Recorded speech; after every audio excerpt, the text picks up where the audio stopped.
तो हेलो बच्चों, स्वागत है एक बार फिर से सभी बच्चों का हमारे चैनल पर जिसका नाम है Virendra Prasad. So my dear students, once again I am with you here and try to understand as you know that in the last part I discussed about the fundamental of heat and temperature, and one of the activities I have done in that part, and if you want to see that part so click on the I button, it is for you. Thank you. So now let us go ahead. तो प्यारे बच्चों, अब ज़रा समझो इस बात को कि अगर हीट है तो उसके वजह से टेम्परेचर है, और टेम्परेचर है तो फिर टेम्परेचर को मेज़र करने के लिए हमारे पास कुछ ना कुछ डिवाइस होना चाहिए बच्चों। क्या बिना टेम्परेचर को मेज़र किए तो हमारा काम चलेगा नहीं, तो टेम्परेचर को मेज़र करना ही पड़ेगा बच्चों। तो let us start that how can we measure temperature, and I have told to you all that the SI unit of heat is joule and SI unit of temperature is Kelvin। ठीक है बच्चों, और दोनों जो है अलग अलग scientists के ऑनर में हम लोगों ने, साइंटिस्ट्स ने, पूरी दुनिया ने उनके सम्मान में टेम्परेचर और हीट का SI यूनिट दे दिया। तो टेम्परेचर को हम लोग मेज़र कैसे करेंगे बच्चों? टेम्परेचर को हम लोग मेज़र कर सकते हैं थर्मामीटर की मदद से। ठीक है बच्चों,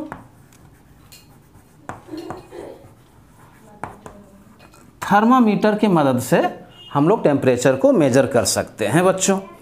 ठीक है, तो हम लोगों ने थर्मामीटर की मदद से टेम्परेचर को मेज़र किया। लेकिन अब सवाल है कि थर्मामीटर क्या होता है और इसका डिमार्केशन, जो ग्रेजुएशन होता है इसमें, जो इसमें I will tell to you कि जो इसमें लिखा हुआ जो पार्ट होता है वो किस प्रकार से होता है, थर्मामीटर कितने तरह के होते हैं, उसके क्वालिटीज़ क्या हैं, उसके प्रॉपर्टीज़ क्या हैं। ठीक है बच्चों, थर्मामीटर जो है किस प्रिंसिपल पर वर्क करता है, बहुत सारी चीज़ें हैं। तो देखते हैं कि हम छोटा छोटा पार्ट में आपको ये सभी कंटेंट्स दे रहे हैं, आप इसको कंटिन्यूअसली वॉच करते जाइए। तो चलिए मेजरिंग टेम्परेचर को शुरू करते हैं, और सबसे पहले हम लोग जो है थर्मामीटर से शुरुआत करते हैं और लिखते हैं कि it is a device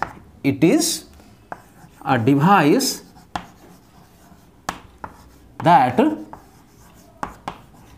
measures temperature, ठीक है बच्चों।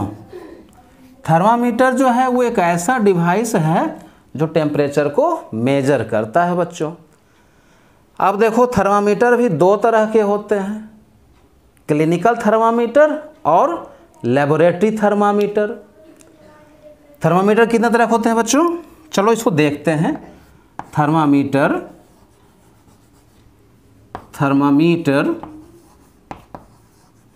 कितने तरह के होते हैं बच्चों?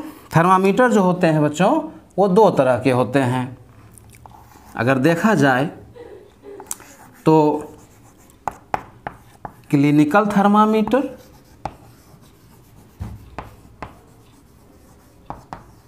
और लेबोरेटरी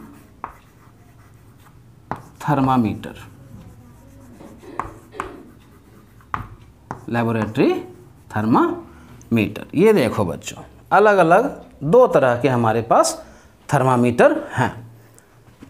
ठीक है, अब आगे समझते हैं बच्चों कि ये हम इसको और अच्छे से कैसे समझ सकते हैं। बिल्कुल सब कुछ आ रहा है अच्छे से। चलिए आगे बढ़ें। तो पहले तो ये जान लें कि जो थर्मामीटर होता है बच्चों वो जो है किस प्रिंसिपल पर काम करता है, किस प्रिंसिपल पर ये काम करता है बताइए? पता है आपको क्या ये किस प्रिंसिपल पर वर्क करता है? आप हमें ढूंढ के बताइए कि थर्मामीटर किस प्रिंसिपल पर वर्क करता है। मैं आपको फ़िलहाल क्लू दे देता हूँ कि जब थर्मामीटर को हम लोग, अभी हम क्लिनिकल थर्मामीटर की बात कर रहे हैं, लेबोरेटरी थर्मामीटर का भी सेम प्रिंसिपल है, बस कंस्ट्रक्शन थोड़ा अलग अलग है। ठीक है बच्चों, तो थर्मल एक्सपेंशन, क्लिनिकल थर्मामीटर हो या लेबोरेटरी थर्मामीटर हो बच्चों, उसका क्या है, thermal expansion. Thermal expansion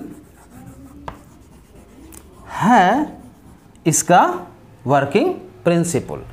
thermal expansion क्या होता है बच्चों, कि whenever a substance, material, matter, object, clear. अब जैसे क्या कि हम लोग थर्मामीटर में मरकरी यूज करते हैं, तो वो भी तो एक मैटर है, और हीट जब वो गेन करता है तो वो एक्सपैंड होता है, यही तो है थर्मल एक्सपेंशन। आप देखते होंगे कि दो पटरियों के बीच में थोड़ा सा गैप छोड़ा जाता है। We leave a little bit gap in between the two tracks where these two tracks join to each other। क्यों, ताकि थर्मल एक्सपेंशन के वजह से पटरी जो है, वो जो ट्रैक है जिस पर ट्रेन चलती है, वो टेढ़ा ना हो जाए। हम लोग थोड़ा सा क्या करते हैं बच्चों, गैप रखते हैं उसमें, ठीक है ना। ये सब जो है इंजीनियर्स इसको डिसाइड करते हैं। तो thermal expansion is the principle, working principle of a thermometer. अब देखो बच्चों, जो क्लिनिकल थर्मामीटर है, इसका क्या होता है ना, क्लिनिकल थर्मामीटर, क्लिनिकल थर्मामीटर,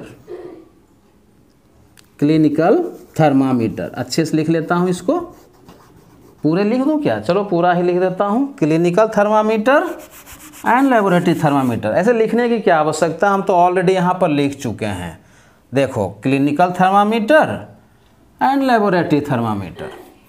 तो क्लिनिकल थर्मामीटर का जो ग्रेजुएशन होता है, उस पर जो चिन्ह बना हुआ होता है बच्चों, वो होता है 35 डिग्री सेल्सियस से लेकर के 42 डिग्री सेल्सियस तक, और यहाँ -10 डिग्री सेल्सियस से 110 डिग्री सेल्सियस तक। अब क्या है कि जेन्युइनली हम लोग बॉडी का टेम्परेचर डिग्री फ़ारेनहाइट में मेजर करते हैं बच्चों, ठीक है। We measure ours body temperature in degree Fahrenheit often, clear. And we measure the temperature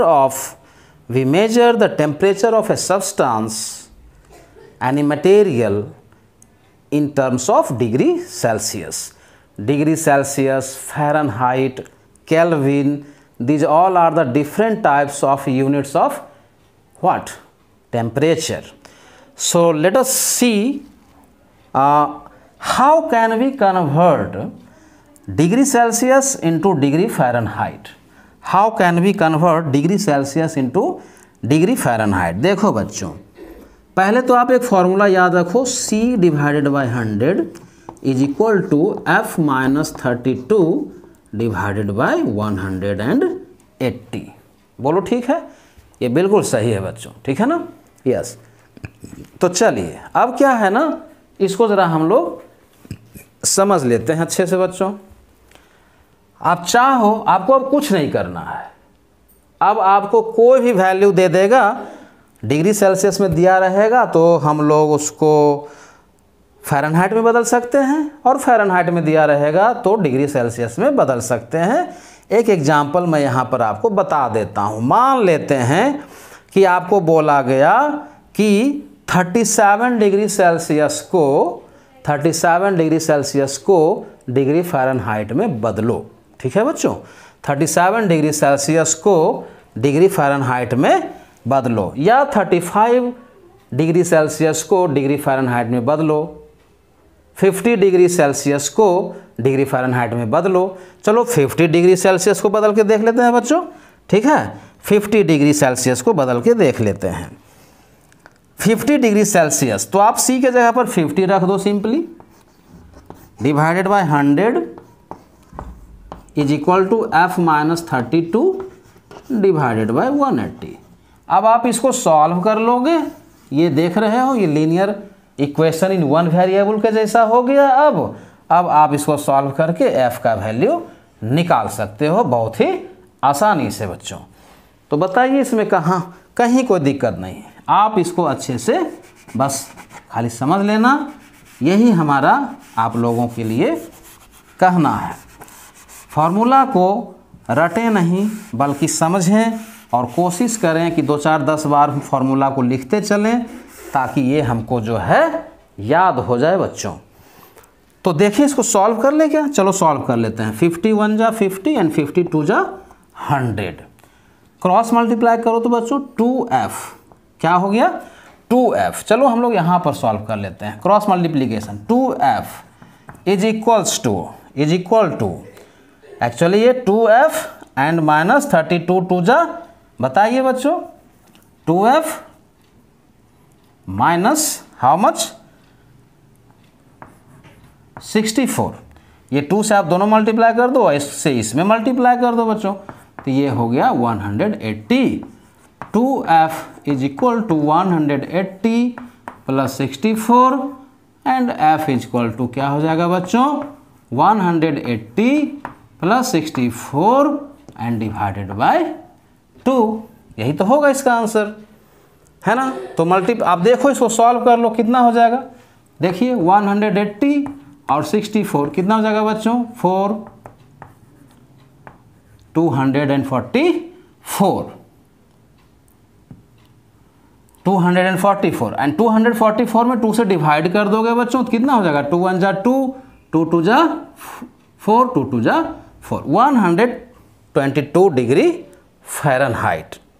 I mean to say that कि 50 degree Celsius is equal to 122 degree Fahrenheit.